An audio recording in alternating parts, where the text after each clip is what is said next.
Los Angeles अपनी चमक दमक और खूबसूरत वादियों के लिए प्रसिद्ध है। इस खूबसूरत वादियों को देखकर ए नाम का व्यक्ति यहाँ पर रहने का प्लान बनाता है।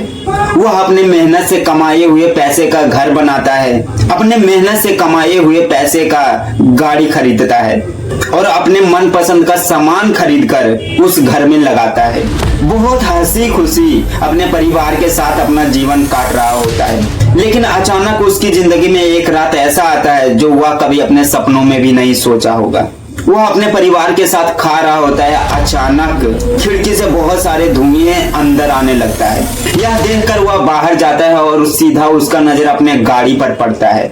देखता है कि गाड़ी पूरी तरह से जल रहा होता है।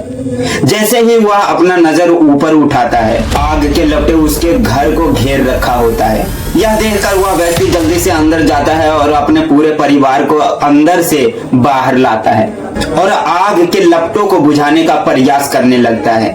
वह पूरी कोशिश करता है अपने घर को बचाने की, लेकिन वह इसमें असफल हो जाता है। वह अपने आंखों के सामने अपने मेहनत से बनाए हुए घर को जलते हुए देखता है। अपने सपनों का गाड़ी, अपने सपनों का सामान उस घर में जलते हुए देखता है। देखते देखते पूरा चीज जलकर खाक हो जाता है। वह बस खड़े होकर रोते रहता है, बेबस होकर। लॉस एंजलिस में सिर्फ यही एक घर नहीं जला, बल्कि ऐसे हजारों घर जलकर खाक हो गए। हजारों लोगों के सपने जलकर खाक हो गए। हजारों लोग अपनी जान को गवा दिए और हजारों लोग अपने घर से बेघर हो गए। आखिर लॉस एंजलिस में आग लगी कैसे?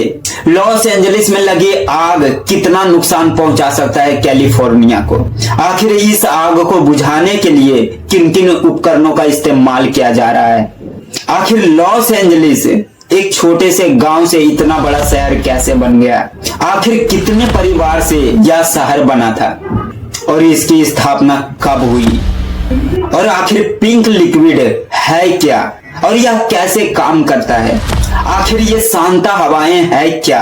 इस वीडियो में इन सभी के बारे में हम विस्तार से जानने वाले हैं, तो आप बिना स्किप किए इस वीडियो को पूरा देखें ताकि आपको इन सभी सवालों के जवाब मिल सके। अगर आपने थोड़ा सा भी स्किप कर दिया तो हो सकता है आप कुछ एक महत्वपूर्ण चीज छोड़ चुके होंगे जो आपके लिए बहुत जरूरी हो, इसलिए आप इस वीडियो को पूरा देखें। और हाँ, अगर आपने अभी तक इस चैनल को सब्सक्राइब नहीं किया तो सब्सक्राइब करके जल्दी से बेल आइकन को प्रेस कर दीजिए। तो चलो वीडियो को स्टार्ट करते हैं। लॉस एंजलिस की स्थापना 4 सितंबर 1781 को हुई थी। इसकी स्थापना कैलिफोर्निया के चौथे गवर्नर फेलिप डी नेवे ने की थी। हालांकि इस शहर की स्थापना मैक्सिकन परिवार ने की थी। ऐसा भी कहा जाता है कि लॉस एंजलिस की स्थापना मूल अमेरिकी, अफ्रीकी और यूरोपीय विरासत के 14 परिवारों ने की थी। इस शहर का नाम कैलिफोर्निया के स्पेनिश गवर्नर ने रखा। पहले यह एक छोटा सा गांव था, धीरे धीरे इसका विकास हुआ और आज कैलिफोर्निया के सबसे बड़ा शहर बन गया। लॉस एंजलिस हॉलीवुड, समुद्र तट और टीवी फिल्म उद्योगों के लिए प्रसिद्ध है, लेकिन आज एक आग ने लॉस एंजलिस को पूरी तरह से तबाह कर दिया। चाहे वह अमीर हो या फिर गरीब, हीरो हो या विलन, सबको तबाह कर दिया। देखो, लॉस एंजलिस में आग लगने के बहुत सारे कारण हैं और उनमें से एक प्रसिद्ध कारण सांता एना हवाएं हैं। यह हवा एक शक्तिशाली वायु तंत्र है जो हर साल अक्टूबर से मार्च के बीच कैलिफोर्निया में सक्रिय होता है। ये हवाएं समुद्र के पास के ठंडे इलाकों से पहाड़ों की तरफ बढ़ते हुए गर्म हो जाती है। वैज्ञानिकों के अनुसार जब ये हवाएं पहाड़ों से गुजरती है तो हवा की गति और तापमान तेजी से बढ़ जाते हैं। देखो, सांता हवाएं तब बनती है जब ग्रेट बेसिन, जो पश्चिमी अमेरिका का एक बड़ा रेगिस्तानी इलाका है, इसमें क्या होता है, प्रेशर बनता है। जब हवा नीचे की तरफ गिरती है तो वो अपनी नमी खो देता है। फिर ये हवा घड़ी की सुई की दिशा में दक्षिणी कैलिफोर्निया की तरफ बढ़ती है। देखो, जो ये हवाएं होते हैं वह कैलिफोर्निया में लगने वाले वन अग्नियों को और भी भयानक बना देती है। देखो ये जो हवाएं होते हैं वह क्षेत्रों को सुखा देते हैं, जिससे कृषि और पर्यावरण पर बुरा प्रभाव पड़ता है। यह शांता हवाएं कैलिफोर्निया के लिए सबसे बड़ा खतरा है। यह बहुत ही बड़ी संख्या में जान माल का नुकसान करता है। इन हवाओं को रोकने के लिए सरकार और स्थानीय लोग कई सारे प्रयास कर रहे हैं। देखो जलवायु परिवर्तन भी आग लगने का एक मुख्य कारण है। देखो जलवायु परिवर्तन के कारण तापमान में वृद्धि और सूखे की स्थिति में वृद्धि हुई है, जिससे आग लगने की घटनाएं बढ़ गई है। लेकिन यहाँ के सरकार ये कहते हैं कि जलवायु परिवर्तन जैसी कोई चीज होती ही नहीं है। यानी यहाँ के सरकार वैज्ञानिक को मूर्ख समझते हैं। देखो लॉस एंजलिस में लगने वाले आग वायु प्रदूषण का एक बहुत बड़ा कारण बनेगा। देखो आग से निकलने वाले धुआं हवा में कई तरह के हानिकारक कण और गैस छोड़ता है, जैसे कार्बन मोनोऑक्साइड, नाइट्रोजन ऑक्साइड। देखो ये प्रदूषक हवा के साथ साथ दूर दूर तक फैल सकते हैं और पूरे क्षेत्र की हवा को प्रदूषित कर सकता है। देखो जब पेड़ जलते हैं तो कार्बन डाइऑक्साइड CO2 जैसी ग्रीन हाउस गैसें छोड़ते हैं। CO2 एक शक्तिशाली ग्रीन हाउस गैस है जो वैश्विक तापमान में वृद्धि करती है और जलवायु परिवर्तन को बढ़ावा देती है। लेकिन यहाँ की सरकार समझेगी कहाँ, क्योंकि खुद को शक्तिशाली जो साबित करना है।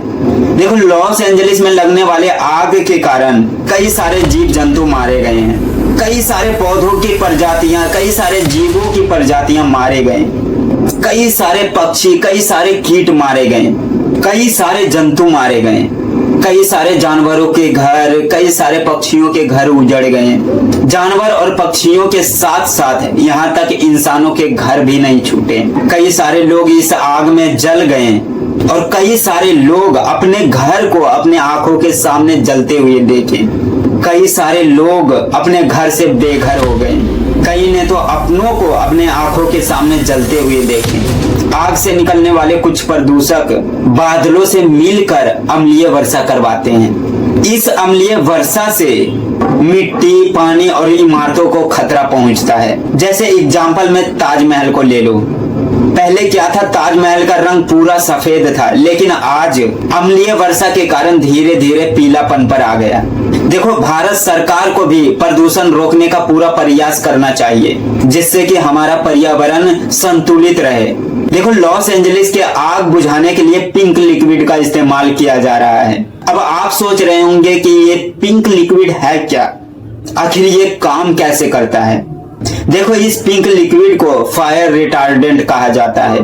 यह एक रासायनिक मिश्रण है जिसमें मुख्य रूप से अमोनियम फॉस्फेट होता है। इसमें पानी, नमक और उर्वरकों को मिलाकर बनाया जाता है। इस मिश्रण को गुलाबी रंग इसलिए दिया गया है ताकि फायर फाइटर्स इसे आसानी से देख सके और आग पर इसका सही इस्तेमाल किया जा सके। जब इस लिक्विड को आग पर छिड़का जाता है तो यह पौधों पर एक परत बना लेता है।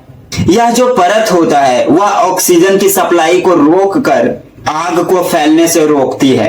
यह आग को बुझाने में सीधा मदद नहीं करता है, बल्कि आग के फैलाव को धीमा करके फाइटर्स को आग पर काबू करने में मदद करता है। लेकिन इसके कुछ पर्यावरण नुकसान भी है।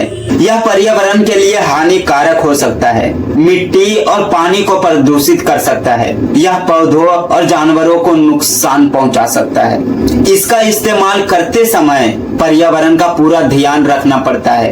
देखो लॉस एंजलिस में लगने वाले आग से हमें ये सीखने को मिल रहा है, चाहे कितना भी बड़ा देश क्यों ना हो, कितना भी बड़े शक्तिशाली देश क्यों ना हो, अगर वह पर्यावरण के साथ छेड़छाड़ करेगा तो पर्यावरण भी उसके साथ छेड़छाड़ करेगा। क्योंकि प्रकृति के साथ छेड़छाड़ करना लोगों के लिए एक खतरा हो सकता है। देखो प्रकृति तुम्हें बहुत कुछ दे सकती है अगर तुम उसे दोगे तो। अगर तुम प्राकृतिक पर ध्यान नहीं दोगे, प्राकृतिक की रक्षा नहीं करोगे, तो तुम्हारी रक्षा कोई नहीं करने वाला। अगर तुम प्राकृतिक पर ध्यान नहीं दोगे, प्राकृतिक की रक्षा नहीं करोगे, तो फिर तुम्हारी रक्षा कोई नहीं करने वाला। जिस तरह डायनासोर का अंत हुआ, उसी तरह अब इंसानों का अंत होगा। और इसका जिम्मेदार कोई नहीं, हम सब होंगे। इसलिए सरकार को जितना हो सके अधिक से अधिक पेड़ लगवाएं, जीव जंतुओं की रक्षा करवाएं, जितना हो सके प्रदूषण से मुक्ति पाएं, जितना हो सके प्रदूषण को रोकने का प्रयास करें। नहीं तो जलवायु परिवर्तन पूरी तरह से सब कुछ तहस नहस कर सकता है।